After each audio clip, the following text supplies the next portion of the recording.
Екінші сынып қазақ тілі 92-ші сабақ. Жалқы есім және жалпы есім.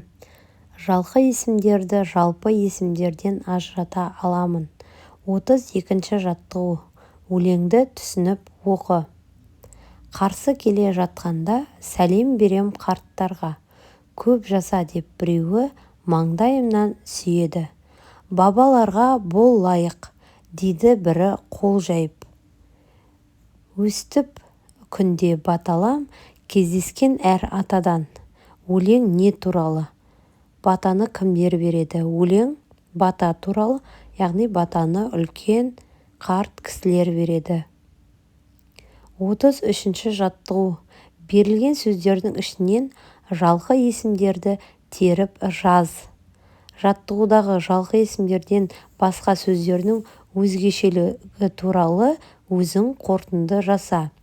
Жалқы есімдер: Қаратау, Мағжан, Тараз, Қазақстан, Тобыл, яғни жер су аттары, адам аттары. Одан кейін балалар, бізде жалқы есімнен басқа сөздер бар. Олар қарапайым сөздер. Жалқы есімдерден басқа зат есімдерді жалпы есімдер деп атайды. Жалпы есімдер кіші әріптерден басталып жазылады. Мысалы, ауыл, әже, құс, көше. 34-ші жаттығу. Мақалды жатқа жаз. Бата менен ер көгерер, жаңбыр менен жер көгерер.